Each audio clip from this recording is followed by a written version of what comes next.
Hey everyone, today we're diving into a really powerful dietary tool. I mean, it's been an absolute game changer for so many people who struggle with digestive issues. Bloating, gas, pain. It's called the Low FODMAP diet. And in this explainer, we are going to break down exactly what it is and how it actually works. So, does this sound familiar? You're eating clean, right? Doing everything you're supposed to, salads, fruits, lean proteins, but you still feel bloated or gassy or just in pain after you eat. It is so frustrating, isn't it? Well, if that hits home, you are definitely not alone. And what if I told you the culprit could be hiding in plain sight? I'm talking about foods that we've always been told are the cornerstones of a healthy diet. Things like, yep, this perfectly crisp apple. You might be surprised. Okay, so these potential hidden culprits, they're called FODMAPs. And here's the kicker. They're incredibly common in so many of those healthy foods that we're all trying to eat every single day. I know, FODMAP. It sounds super scientific and complicated, but don't worry. It's really just a catch-all term for a bunch of short-chain carbs. And the most important thing to know about them is that our small intestines, well, they just have a really hard time absorbing them. That's the key takeaway. They're poorly absorbed sugars. So here's what's actually happening inside your gut.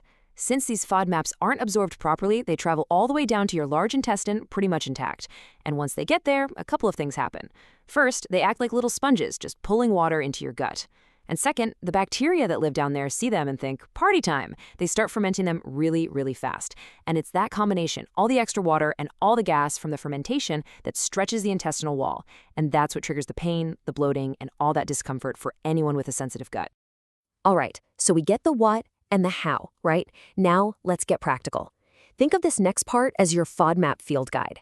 We're going to look at which foods to avoid, and more importantly, what delicious things you can eat instead. I mean, just take a look at this list. It's packed with what you'd think of as healthy superstars. You've got garlic and onions, the flavor based for pretty much everything. You've got fruits like apples and watermelon, staples like wheat bread, yogurt, even chickpeas. It can be a real shock to realize that these very foods, the ones that are supposed to be so good for you, could actually be the source of all the trouble. And listen, it's not just about solid food. Your drinks could be sabotaging you without you even knowing it. That kombucha you're sipping for gut health? Yeah, it's often super high in fructose. Your post-workout protein shake, if it's got whey concentrate, it's loaded with lactose.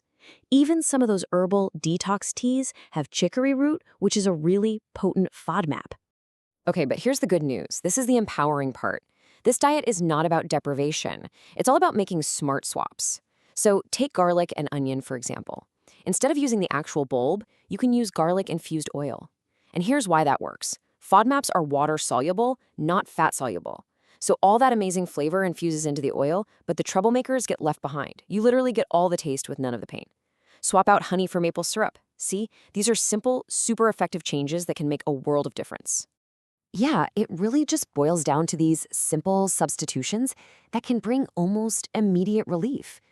Swapping your regular cow's milk for a lactose-free one, or trading that high FODMAP apple for a handful of blueberries or an orange. These little changes can completely change how you feel after a meal. Okay, now we've come to probably the single most important thing to understand about all of this. The low FODMAP diet is not a forever diet. I'll say that again. It is not a forever diet. You have to think of it more like a temporary diagnostic tool. It's a structured process designed to help you figure out your own personal food triggers. And as a tool, it is incredibly effective. I mean, we're talking multiple clinical trials and studies showing that anywhere from 50 to 80% of people with IBS get significant relief from their symptoms just by following this protocol. That is a massive, massive success rate. So how does it work? Well, the protocol has 3 really clear phases. First up is elimination. For about 2 to 6 weeks, you strictly remove all high FODMAP foods. The goal here is just to calm your system down and get to a baseline. Phase 2 is reintroduction. This is where you become a food detective. You systematically and strategically reintroduce one FODMAP group at a time to see how your body reacts. And finally, you get to the best part, personalization. This is where you take everything you've learned and build a long-term, sustainable diet that includes all the awesome foods your body actually tolerates. And this brings us to the true goal of the diet, because really, it's about so much more than just cutting things out. It is so important to understand why you can't just stay in that first elimination phase forever. For one thing, you could run into nutritional gaps, not getting enough fiber, calcium, that kind of thing.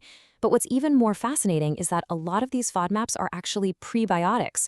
They are literally food for your good gut bacteria. So if you restrict them for too long, you could actually be harming your microbiome. The real goal here, the end game, is to eat the most varied and diverse diet that your body can comfortably handle. Now, I know what you might be thinking.